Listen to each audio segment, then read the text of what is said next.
This is April 3rd, 2024, Nefio SIG 2 meeting.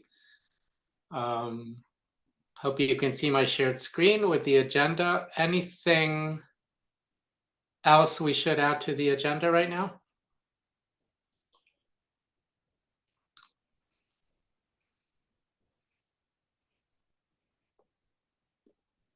Okay. Let's see our participant list.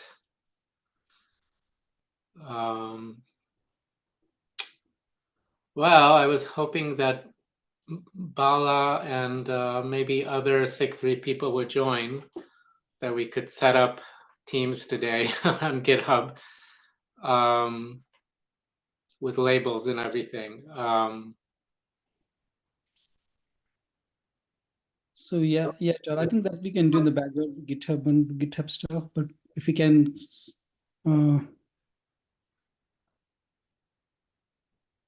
do the probably the leads. I think it's already there. I think the lead we already have, I guess. If not, probably can I say if we can have the leads. I don't know whether we have enough representation here to right side. We have a lot here. That's good. Well, leads could come later, I guess. But I guess the first thing I want us to at least talk about is if anybody was in the last TSC meeting, you know, at the end of the month, there is the ONES ONE Summit in Silicon Valley, and we are attaching a Nefio Summit to it. ONES itself will have a lot of Nefio-related talks. And for our special sessions, we want to kind of repeat the two developer summits that we had in the past for Nefio. So this will be the Nefio R3 Developer Summit. And the idea is, if you remember, you know, we'll have sessions, maybe per SIG. We might have panels. We might have workshops. So time is ticking, and I wanted to see if people already have ideas. I have a lot of concerns about this. I'll say it up front because we're already giving talks in ONES. There might be some duplication. So I'll be honest, I'm very confused about what we're supposed to do here. If maybe somebody else understands better and can flesh this out for me, I would appreciate it. Yeah, like you said, in terms of talks, we are already giving away. There are so many talks of Nefio in ONES.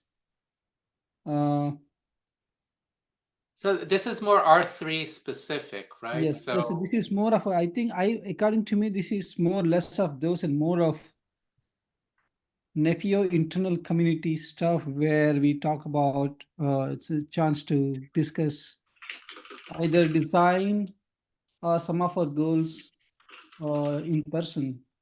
This is what the way I look at it is all our public speaking thing or public messaging will happen during the regular ONE summit because we have so many talks lined up.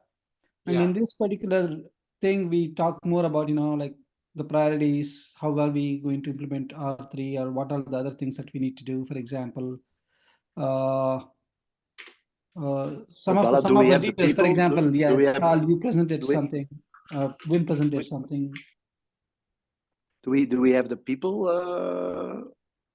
that are working on? If you want to target R3, do we have the people that are working on R3 all there? That's a good question. So we don't know who are all coming. Can we do a quick raise? Yes, we should. Yeah, who's coming? Probably it would be good to see who is registered, right, from the Nefio community to be able to decide what focus you give to the session, right? Because otherwise, we can try something, but do it. So I think it would be good to have a list of attendees. Yeah, I think that tends to come sometimes at the last minute. I mean, we could also try to do it joint in person and virtual, so people can join from afar if they can't make it there. But Also, I think, let's be careful. Like, nothing is formalized there. We have our formal meetings, so it can be more of a brainstorming session and not necessarily a decision-making session. But if you see, I jotted down a few ideas because my and what some of you said, prioritizing use cases. So I I think it would be best if I can say that from past uh, uh, meetings that we've had in person, the most effective stuff often happened outside of the meeting where we just talked and had brainstorming sessions and with a whiteboard. Um, Treating this as more of marketing for Nefio is not of particular interest to me because we already have it in the ONES Summit. I mean, we have all those talks there. I don't feel like we need to do more of it in the Nefio specific day. So I would push us to be very practical and use it for us. That is, have sessions that are not about explaining Nefio to the world, but using the fact that some of us are going to be in a room together to maybe move forward more on some big topics that we have to handle. Yeah, Tal, if you look at it, it is on May 2nd, which is the first day of DNTF, which is after the summit. So Right. this particular crowd, we will not have any marketing crowd on that day. Right. Most of the crowd will be gone. So most likely the only people that is present on that day will be the developers and the actual people who are working in the community hands-on. So I'm just agreeing to your point, Good. Good. saying that obviously we do not need to do any of that because that the actual advocacy or marketing will happen on the regular summit. This one is mostly for engineers, like for example, how can we make our CI/CD better? How can we make our infrastructure, test infrastructure better? How can we improve some of the ideas from Wim or you on the evolution of Porsche, things like that. This should be heavy uh, technical or vision-driven uh, discussions rather than marketing.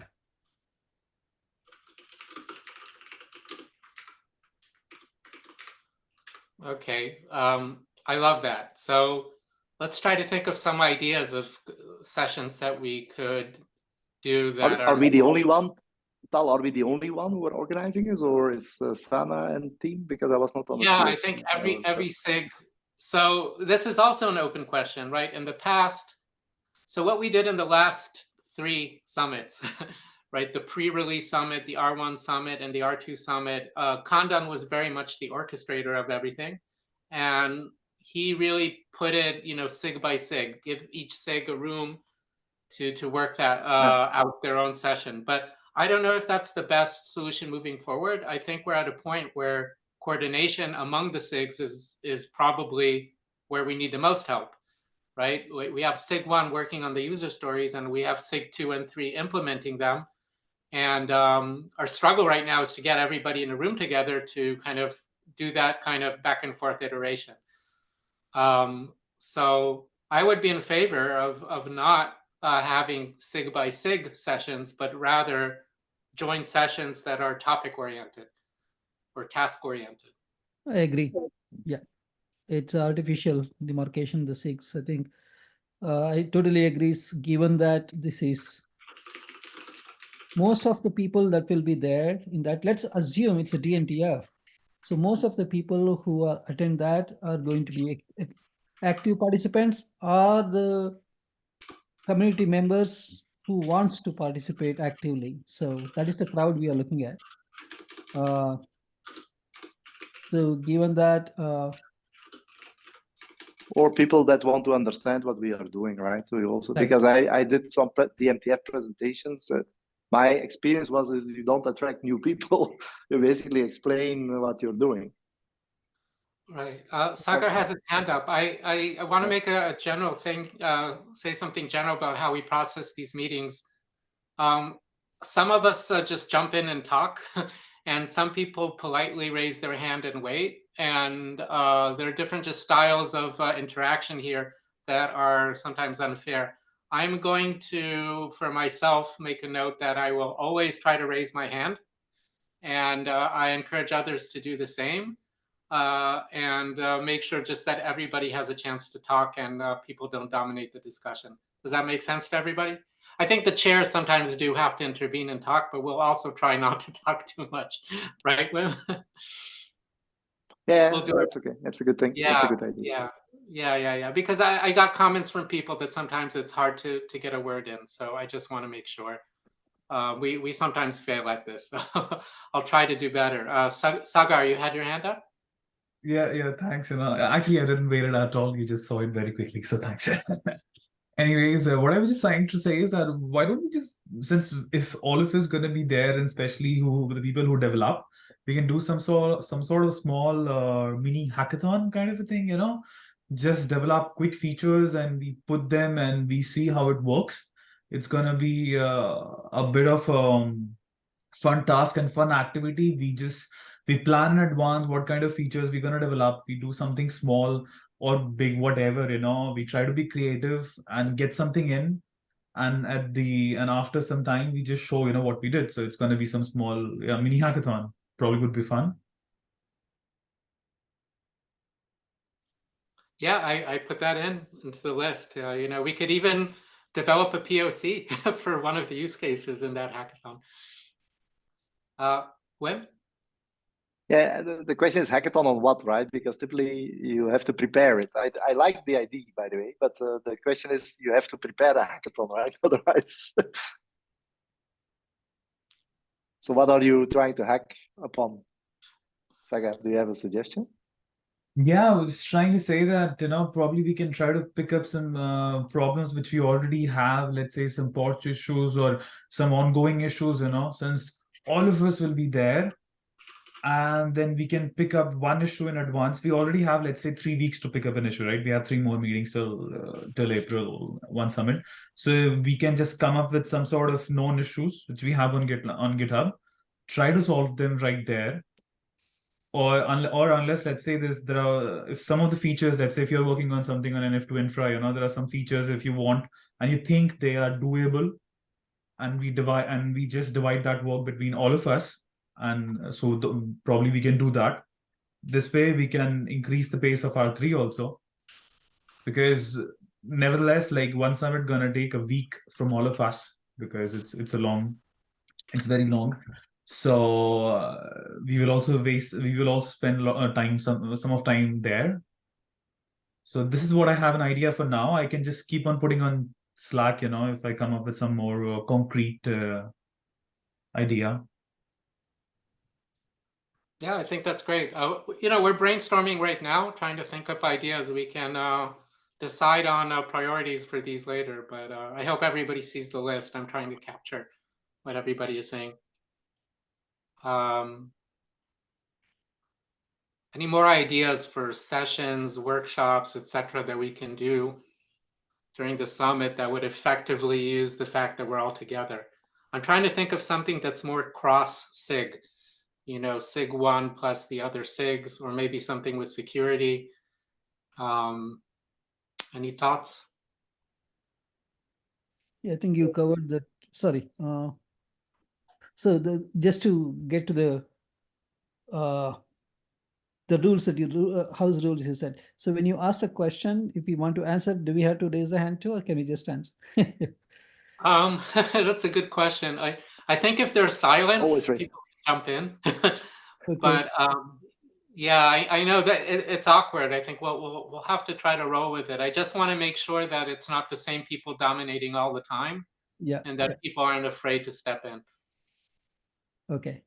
Cool. I'll raise my hand and I will go after Wim. Go Wim, please. Yeah, I think one topic that I think is important for us, or at least from my perspective, is the identity and access management that we are discussing in security SIG.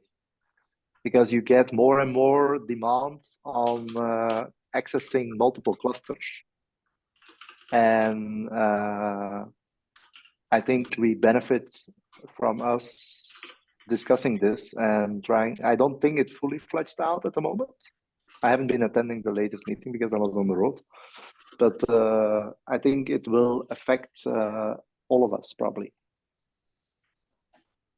Sorry. Yeah, no doubt. Bala?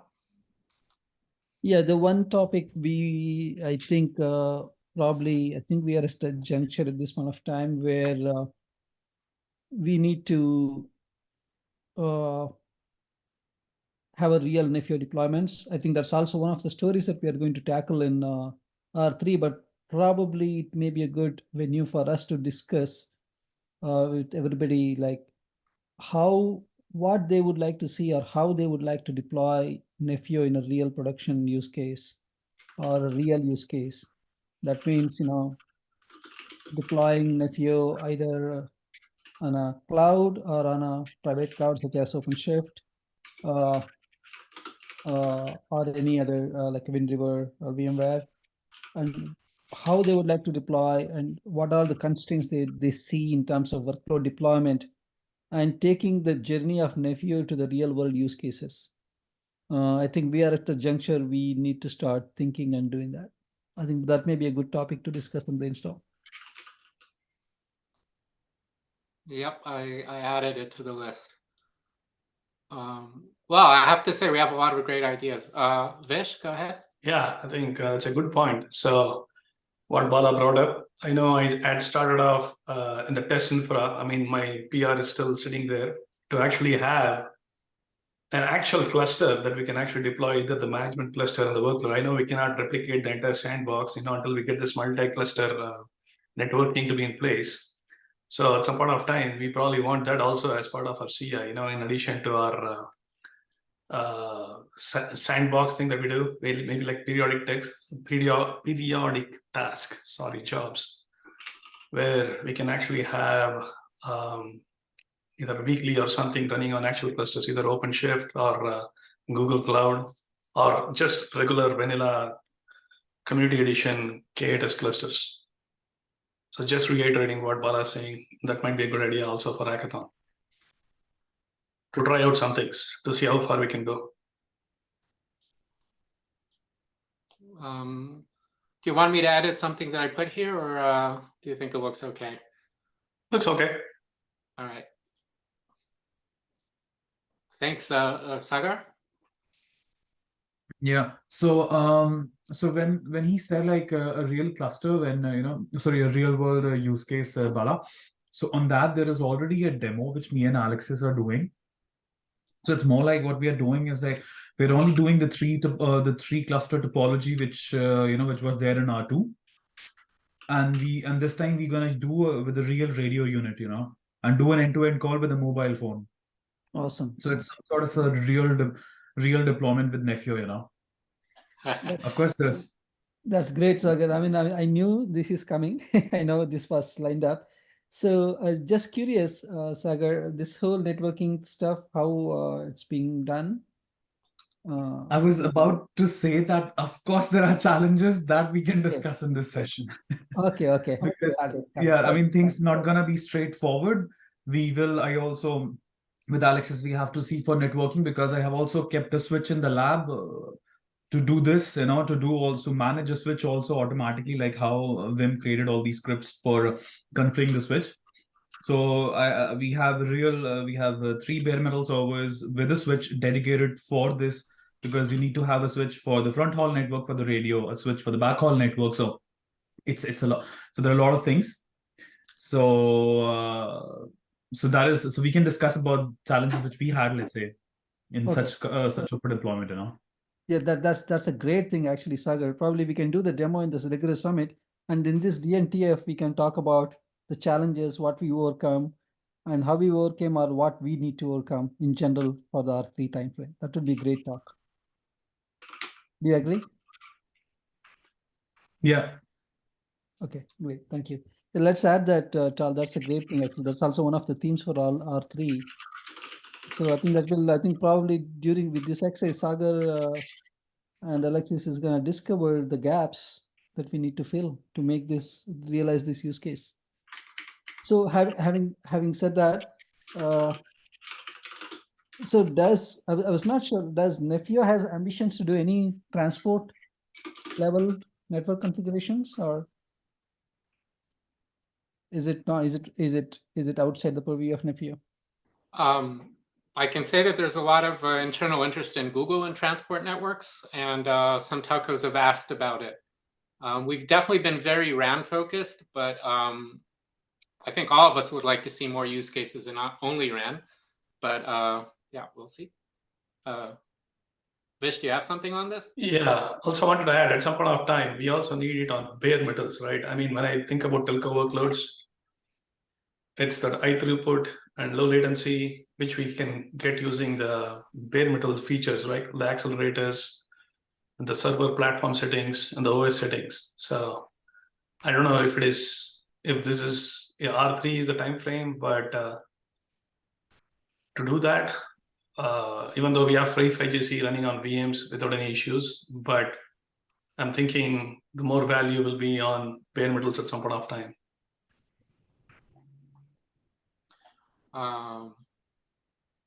We Yeah. are set up for, I see a response from Wim saying we are set up for bare metal, but we need a cluster. Yeah, he's exactly right. We're struggling with that. I'm imagining that some of the folk here are able to test internally, but we don't have a community cluster, right?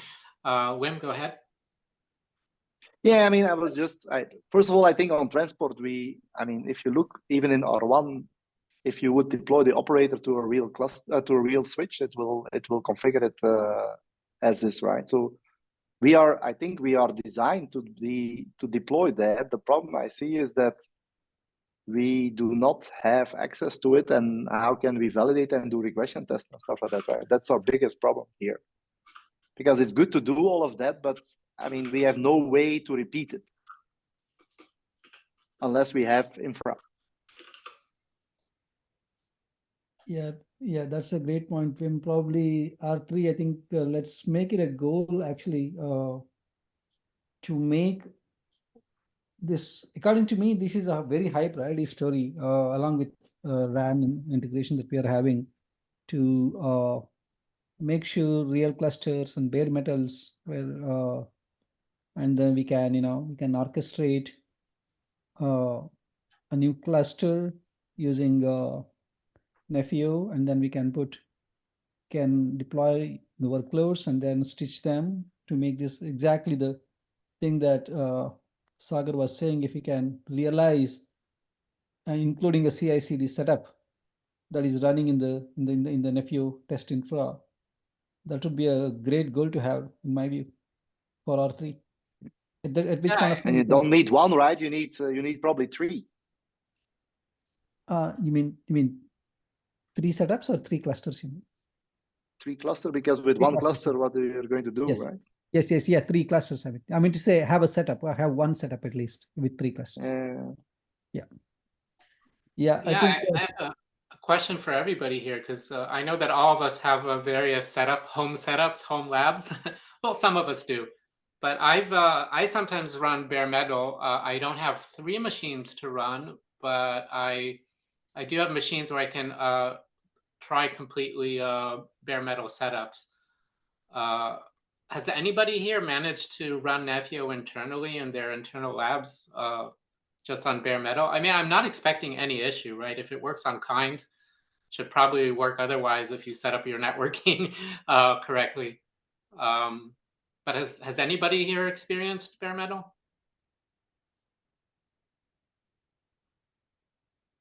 Interesting. Okay. Yeah, it's definitely a high priority, right? We basically need a real cluster, right? I mean, we can set up bare metal ourselves using kubeadm or OpenShift or any distribution, but it would be, we really need to move to real world use cases, right? So I've been trying to get us a GDCE, that's Google Distributed Cloud Edge hardware that we can use, but those are super expensive and hard to get.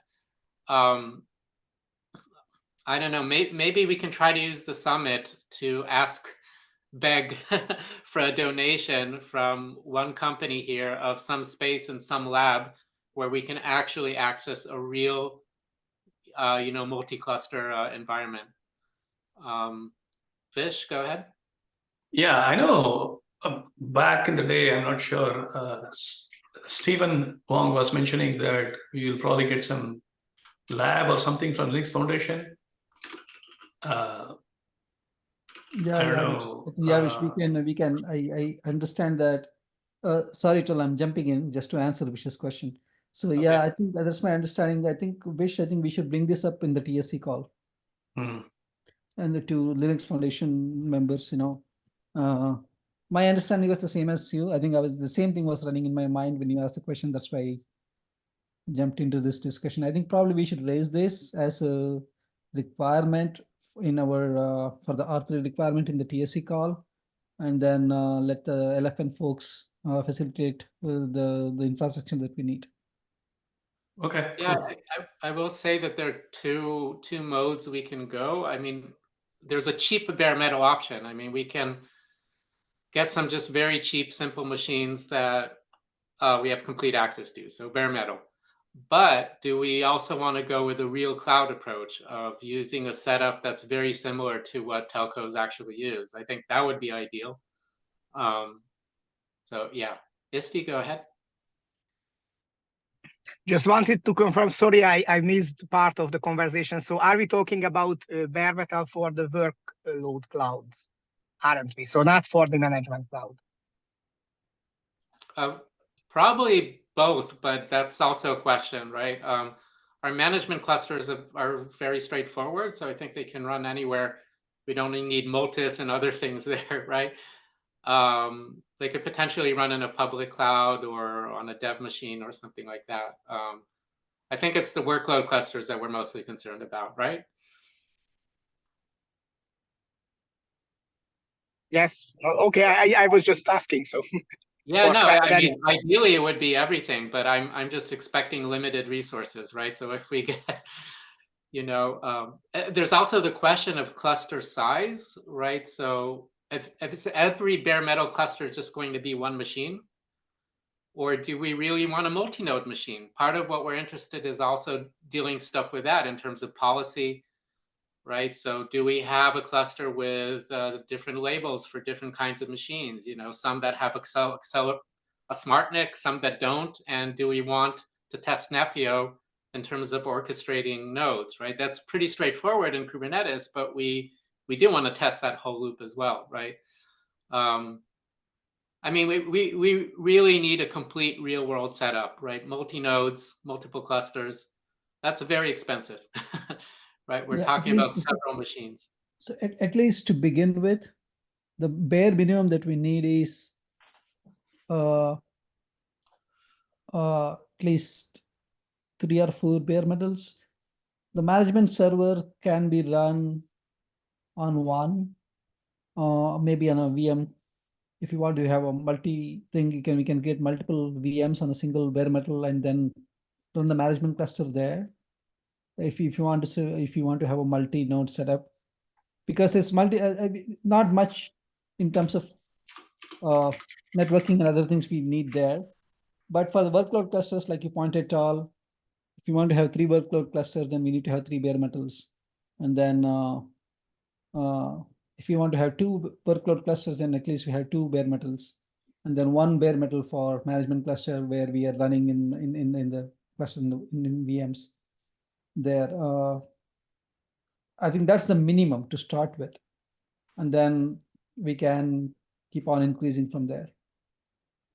Yeah, you know what? I feel like we've really strayed far from the topic of workshops for the summit. Yes, okay. But I captured here as a general point that we can try to use the summit for that. I'm not sure how we would do that in the summit. I think it might be just maybe in a keynote or something like that. Condon can give a general request for doing that, but I don't know if we need the summit for this. I think this might be something that we can raise in the TSC. I mean, we've raised it in the past. Goes to the TSC, yes. This one Yeah. goes to the TSC. Yeah. But in the summit, I think I'm hoping Sagar can let us know the challenges that they faced and what are the gaps that we have, and then how some of the things they fixed and how some of the things they hacked. So those could be our inputs to the R3. That would be a very good topic. So I am planning to make a documentation anyways, for because there's this 3-cluster topology with everything on OpenShift here, by the way. So and there is and there are 2 switches also there. So what we did in the switch, so it's a Cisco switch. So like how are we gonna do it? So all those things I'm gonna write it down in a documentation, and we'll share all these challenges. Yes, true. Thank you, sir. Yeah. So is it actually a top of the rack switch, Sagar? From Cisco? It's like a top? So it's a switch which is specialized for telco. It's a Nexus, it's FX3 switch which has a particular profile for PTP also, for time synchronization, where the radios can be connected. So what we have is a ORAN lab, sort of an ORAN lab, where you have a different topology for time synchronization and everything. So all this will be included. So I will mention that also. Okay, thank you. Yeah. Is this a talk that you're giving during ONES? It's a 20 minutes demo. In that 20 minutes demo, won't be able to cover a lot of things though. Yeah. Okay. But would be good to share it somewhere else. Yeah. So Tal, he will give the talk, and during the DNTF, he will give us the deep insight view. Yeah, my talk at the summit will be more philosophical, I think, about what we're trying to achieve generally with code versus data. But yeah. So, okay, we spent a lot of time here, and I have a feeling we have a very good list. It's already far too long. I somehow remember Isti had raised his hand. I don't see it up anymore. So Isti, sorry if he didn't. Yeah. If the hand is taken down, I assume people have changed their mind. Yeah. Okay. We don't have too much time to finalize this list. But I'll try to get more clarity from Kandan over how he really imagines this summit and how he wants it to be divided, in terms of a schedule. And according to how many slots we have, we can try to do something here. And also, I don't know what SIG1 is thinking. If Alexei and Sana are going to try to organize their own approach to the summit. I can tell you previous summits have been a huge time sink for me. I think the last summit I spent like a whole month just working on the calendar and the schedule and chasing people and the formats and everything else. It was a lot of work, and I don't regret it, but it's I think it was maybe too much work for what we got from it, at least from my perspective, from my own work. I sometimes call this meta work because it doesn't directly affect what we're doing. So I don't want us to waste too much time where SIG1 and SIG2 design these things separately. Maybe we should have just summit planning meetings that involve anybody in the community and not do it SIG by SIG. But I felt at least for us in SIG2, we need some sort of opening shot to give our ideas. And I think we've captured them here. So I'd rather not continue hashing this in the next meeting next week. So I'll take this forward and talk to Alexei and Sana and see if we can join forces in terms of designing effective sessions. Hope that makes sense to everybody. Actually, probably we should make it an agenda in the next SIG1 meeting on Monday, Tal, so that we can just discuss it there. I think that's a good idea. Bala, do you want to maybe add that to the agenda just to make sure that it's there? Sure, I will add it right now. Okay. I appreciate it. Yeah. Okay, let's move to the next topic unless people want to say something more about the summit and the other issues we discussed. Okay, so what I'm suggesting here is that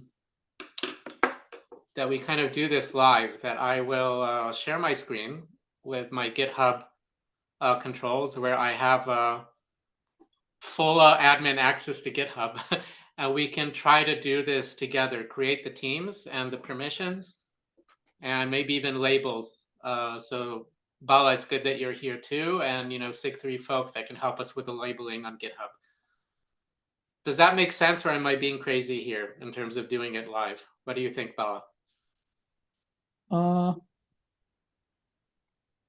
Doing it live, I think we can do it later is originally what I'm thinking. We keep saying that, but I feel like we need to just do it. And Actually, I started doing it. Oh. The board is set up now. There's an R3 board. I set up some stories, some labels. I think we can decide on the labels here, then I can do it behind the scenes. Wim, go ahead. No, I was just wondering why do we need the groups and stuff like that? Is it not just, I was not part of the last two meetings, but is it not just a label for the issue tracker that we can then track the topics, or what else do you have in mind? Well, I think groups just give you, or they're called teams, I think, on GitHub. I forget what they're called exactly, but it allows you to give permissions to everything. So to different, everybody has permission for the boards, but yeah, permissions for, you're right. It's not really critical, except that we already have permission issues in terms of code reviews that are owners files related. Yeah, but that's just to merge, right? So I think I'm not sure what problem we are trying to solve, because everybody can submit a PR. The reason I'm raising my hand is because typically when you set up groups and teams, now if you have new people joining in and other people leaving and stuff like that, you have to manage all of that. So why do we add all the hassle for that? Because today, I mean, so far, I think the only concern that we had so far, as far as I know, is the owner file, but that's just getting things merged into the main branch at the moment. But apart from that, I don't think we have any issues. So let's not create more, is what I'm trying to get to. Because the only thing that you have to, because the only groups that we have is kind of SIG automation and stuff like that. Just add people to it, and then that's it. We don't need more, in my view. Because it just creates more hassle. In the past, we did have teams here for the task forces, and I actually deleted them because they were a big mess. So I try to clean this up and just make sure that we have just these right now. And I already caused trouble by deleting one of them. Apparently we were using it for something else. So I apologize for that. But that might be a good idea, just to have SIG automation and just give permissions to everybody there. So everybody under SIG automation is a contributor and has the same rights. Yeah, that makes sense actually. yeah, I was not trying to create the teams just like here, Tal probably, but I was hoping in this meeting for the subgroup, if we could have leads. That was one of the things I was thinking. As far as the labels go, I started creating already, Tal. I think, for example, I created a couple of issues. I created a board, and then I assigned the labels. I think, do you think should we need to discuss here in terms of labels, or can I just choose something like area ORAN, area SA, something like that? It's not a huge thing. Yeah. Well, it's not huge, but it is impactful. It helps people organize.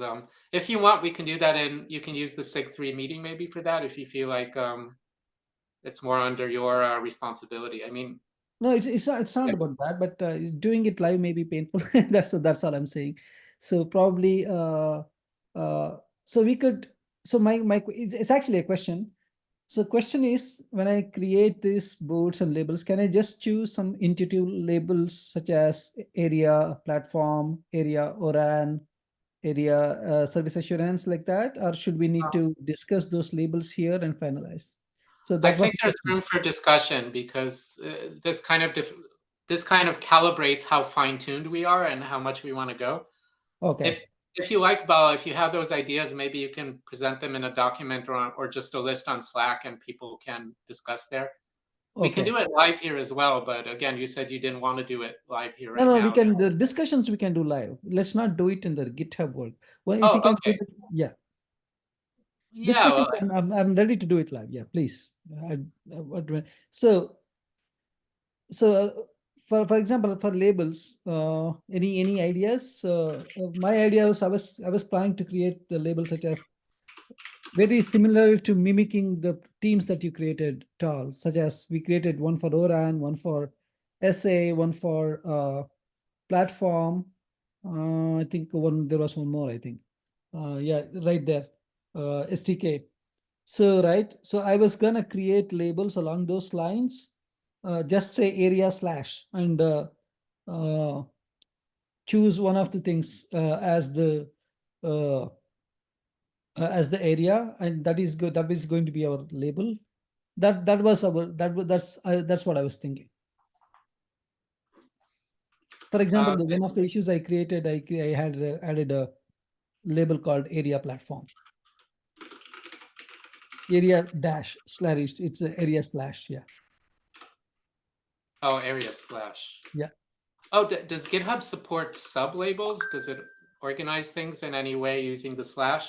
Does it It have is any just a semantic- tagging. Yeah, yes, it is. Yes, it does that, and Okay. then it is just a tagging. We can have any number of labels for a issue. Sure. Vish, go Vish, ahead. go ahead, please. Yeah. So, is this mainly, I mean, I've been a developer and also like a project lead in the past, right? Some of these labels help definitely with reporting and stuff, or organizing and calling out for action when you report it to like higher layers to get resources and stuff. And also, I can see that some of these labels will also help somebody identify if there's an issue or a story open, which area it is in. Is this more beneficial? I mean, for if I'm working as a developer, I don't really care, right? I am like, oh yeah, I'm going to pick up this story and I start working. Is this mainly for reporting that you guys need this, Bala? I mean, since you're the release rate. So two things. One is for reporting. The other thing is for creating individual boards. So I Okay. can create individual board. For example, since we are creating sub teams, then the ORAN sub team can just go to their individual board if at all they are interested in only those issues. Then we can create. Okay, so help with navigation, basically, Yeah. so that if there's a list of 50 issues, not knowing which area. Okay, cool. Yeah, exactly. Yeah. Dashboard. Wim? Okay, you were before me, I think. Ah, But again, yeah, I mean, my comment is quick. Is like, why don't we have the teams create them themselves, Bala? Yes, we could do that. But at the time, this time I'm creating a board. So since I was creating boards, I need to, at least these high levels, probably I was thinking I could create Vim. I mean, if they want for the labels, teams could create. So it does not stop anybody creating the labels. But since I was setting up the board, I needed this at least high level labels so that we could create the individual boards. That's all I was suggesting. Yeah, anybody could create labels. Yeah. My other suggestion was, my second suggestion was, let's try to get new people to be the lead. I Oh. was, As such. yeah, that's going to the next topic. Yeah, for the Because individual. we have to groups, right? create some more. Let's try to get other new people to lead those teams, right? I mean, it's always a good thing. On that, I agree 100%. I think in the past we've had kind of the same people. You know, for example, a chair would be lead too. I'm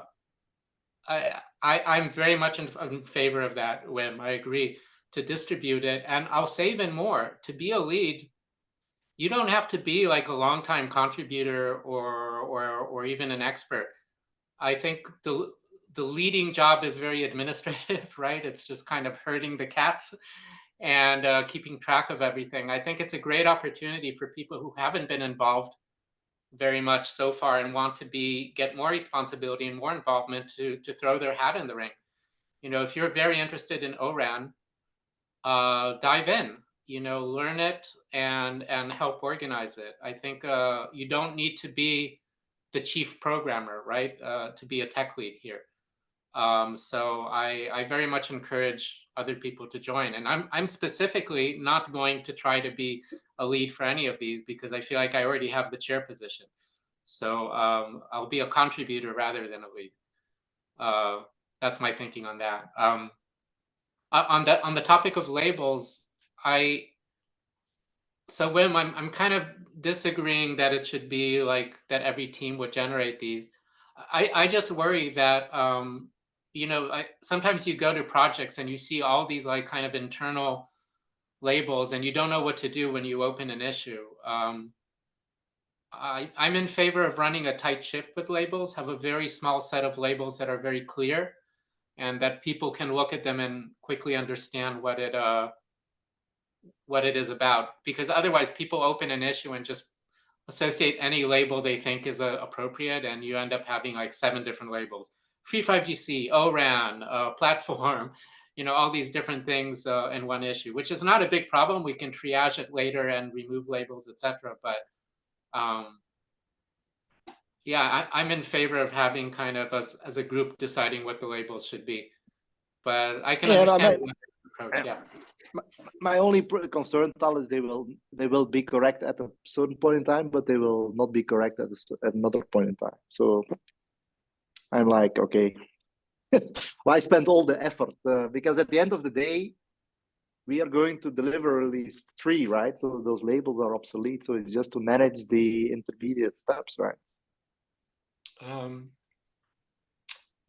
I guess so. Any other thoughts on so that? in other words, that's why I think let's not spend too much time on it. Let's get it going, and then because it's if those people are the lead, just empower them, and then they should be responsible also for the visibility and the ease onboarding of new people and stuff like that, right? So let's empower the people. Yeah, I agree with both of you in a way. I was just trying to come up with a very high level, something like this, one label to create the board, and let the individual team leads or team members, if they want to further classify it for any reason, I mean, they should be able to do on their own. For example, if they want to say under ORAN, if they want to create a particular label called, okay, SMO or FOCOM, for whatever needs that they have, they should be able to do it. So just for setting up the board, we will do it at this level, and then let's provide the freedom to the team. Okay, I'll just add one quick comment that I think rather than calling it area, I think it should be explicitly be called team, like this, because area is generally widely used. It's actually very standard way of defining if you see GitHub tal. Even if you go to multiple projects, or even if you go to Kubernetes or any, that's a convention that's generally being used. So, but I can because actually, we also use that in SIG1 and R1 and R2 as well. Okay. All right. Any other thoughts on this, or are people just not interested in this label? I guess it doesn't matter too much to everybody. Okay, we have. So I wanted to add that. I mean, go ahead. Definitely having areas is important. I see Wim's point about actually empowering. So maybe Bala, it's more like you influencing your leads and trying to help them come up with names for that. I mean, maybe we can have a win-win scenario there. We definitely need to have areas, and to Wim's point, we also need to empower people and also understand, which you agreed, I guess. So yes. Any further classification, team should be able to do it themselves. Yeah.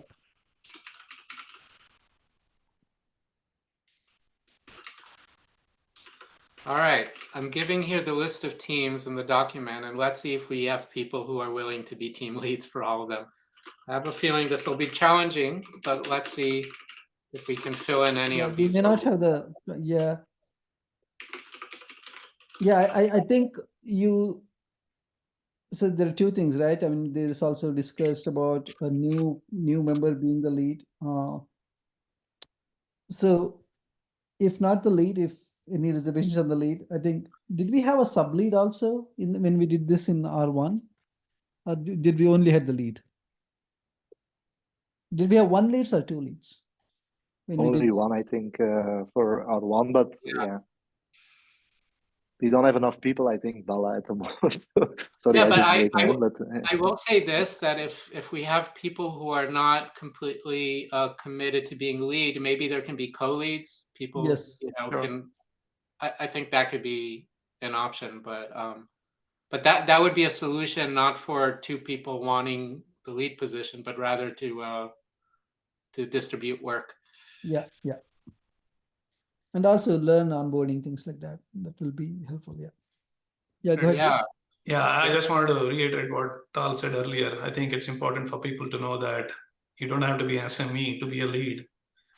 And I mean, I am also of the opinion that leads are usually facilitators. You know, they break down.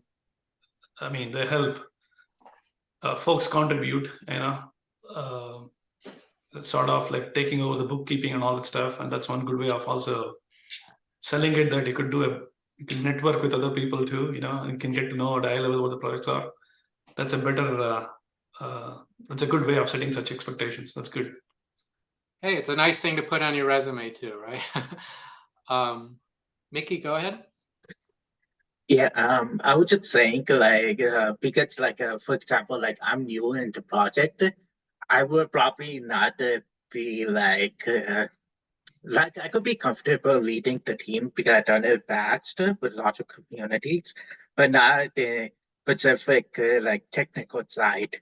So if that goes back to if again like new people as lead, that's where I would see that might be a problem. If they're new, they might not be ready right now. Yeah. It's just You a know what? thought. I think we need to maybe decide together what a team lead even is and what we expect from that responsibility before asking people to jump in. You know, my own 2 cents, it's just a contact point. It's just somebody who can give a summary of ongoing work and who continuously looks at the board, the issue board, to kind of see what the work is ahead, how work is progressing, and to ask questions of people, you know, what is blocking you. So it's not a project manager even, it's really almost like a board manager.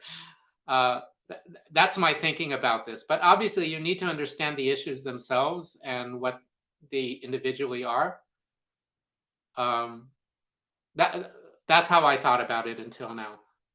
Does that make sense to people? Or any other thoughts?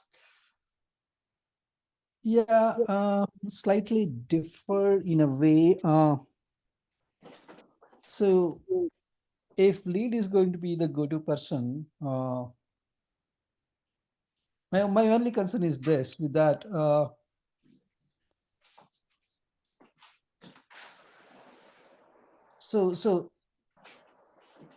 So are we differentiating lead versus SME here? According to me, the lead should definitely know what's going on in that area. For example, ORAN lead. If we want to make a ORAN lead, at least that person needs to understand. Okay, we are having these cloud implementations in the Nepio side, and we are having these SMO implementations partly on SMO side, partly on Nepio, partly on OSC, and this is what we are doing. At least to that level. I mean, at least to understand the lay of the land and where the cross community connect is. So I'm in my view, Tal, I again, I mean, everybody can disagree with me. That's absolutely fine. I think the lead should at least understand the lay of the land well enough. Yeah. I'll add that the 2 first teams on the list are use case teams.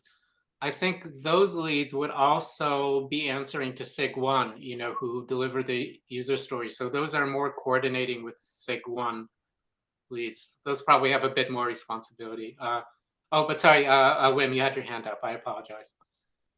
No, I think I agree with you, Tal. So basically, yeah, so I think the first thing that you need as a lead is the coordination, right? So, but towards your point, Bala, I think even if you, for example, look at Tim, right, which leads the ORAN at the moment for working for SIG1. He knows enough, but if it comes to the detail, he will ask people to chime in, right? But he always ensures that someone is available.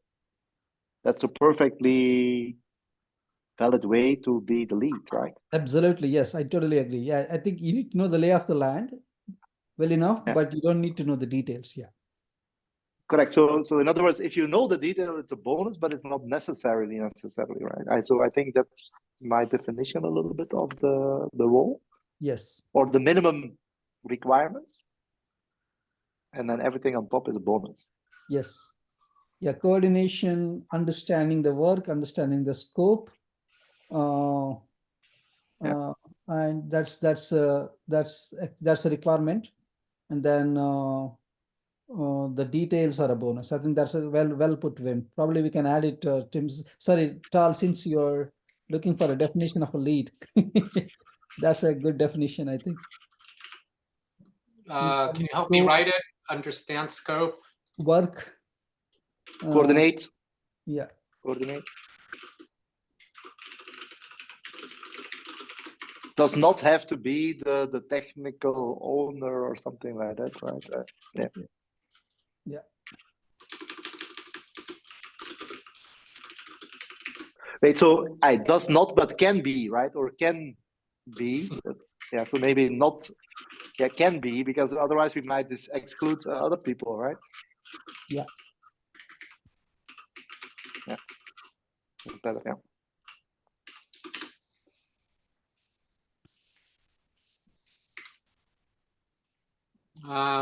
Basically, you're saying not necessarily in SME, right? I mean, because everybody wants to be seen as technical engineering lead. So Yes, yes, we need not not an SME, Yes, basically. need not be an SME. Yeah, but yes, understands the area, understand the scope, Correct. understand the needs, and the coordination across the SIGs. Yeah. Correct. For example, like let's say if I was the SIG1 vice chair that Alexei is doing, I mean, Alexei is doing a great job of coming up with that SIG architecture slides. But in my case, if I wasn't aware, I would only probably, if I was leading that, I would have got the right person to help building that up, coordinating to get that. But I might not be doing it, you know? Absolutely. That's Yeah. a great example. So maybe that distinction has to be there, because most people, initial confusion is like, oh, I need to come up with this architecture document. I need to do every code review. So that is not necessarily the case. You just need to make sure that, hey, do we have enough people to go look at this use case, or look at this document, or do this review of the PR? Go find people to do that. That is mostly the 80% of the work that I have done in the past as a lead, as a project lead. Yeah. Yeah. And maybe just to add, Fish, sorry to chime in on it, but it's not to do all the work. It's not that, because that's the other pitfall that some people. Yeah, that's the first time lead will actually will want to solve everything. That's the first time. That's a part of the learning curve, and then they will realize that they cannot do everything on their own. They have to get in other people. Yeah. So. Yeah, I've mentioned here not necessarily doing all the work, which includes coding and reviewing PRs, right? We're not expecting the team lead necessarily to approve all PRs and be the owner. That's not what we're talking about, right? Correct. Correct. That is a very good distinction.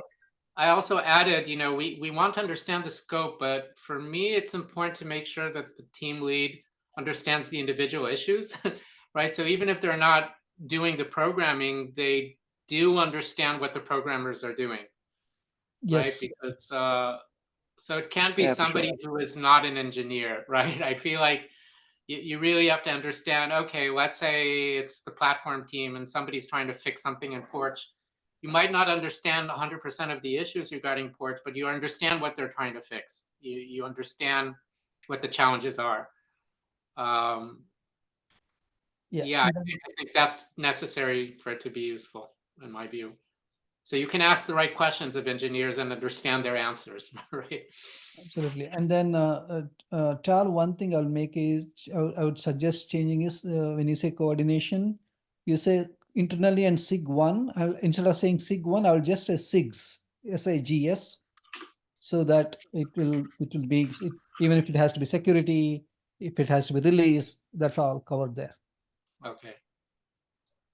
All right, we're out of time for today. Yeah, I think this is very good progress today, Tal. Well, let's make sure that we follow up on this. So I think, Bala, you said that you will maybe put a note in the SIG1 meeting to discuss plans. Yes, I did already. So we can continue the discussion there instead of just starting it from scratch. Absolutely, yeah. For the TSC next meeting, we'll raise the issue again about real world tests and how it's getting increasingly urgent. We're not quite blocked yet, but we are blocked from, really moving forward in terms of approving Nefio's viability, right? Without real demos. So absolutely, in real Charte, time. people are asking actually, right? Even if you ask, even if you Yeah, some of yeah. our Slack questions, people are asking questions. We have no real good answers for. Yeah. And I think for next meeting, we really need to finalize this. I don't want us to stretch this too long, and time is running short. So I don't know quite what to do with this. We need 1, 2, 3, 4, 5, 6, 7 people to step up. And then Yeah, actually, yeah. Charles, in your next meeting, probably we should encourage members of SIG1 and SIG security to join us, because even they may be interested in some of the SIG2 work. You know, I think if you see a lot of this, the same people wearing the different hats in our community at this point of time. Yeah. So I think probably we should definitely encourage them. This is what we are doing. Please plan to join. Let's give them a heads up. The other alternative is to reduce the amount of items, right? Yeah, that's also there might be too much too. So let's try to do Because this. So for next meeting, April 10, let's try to invite other SIGs and say, hey, this is a meeting where we're going to be making decisions for how we're going to execute our work. If you want to put your thoughts in and raise questions and concerns, this is the time to do that. Absolutely. Yeah, let's do that. Yeah. Okay, I'll post this on Slack and I think also on email just to make sure people get it. Thanks. All right. Okay, thank you, everybody. Sorry for going a bit over time. I'll see you next week. Cool. Thank you so much. Have a good one, everyone. Bye-bye.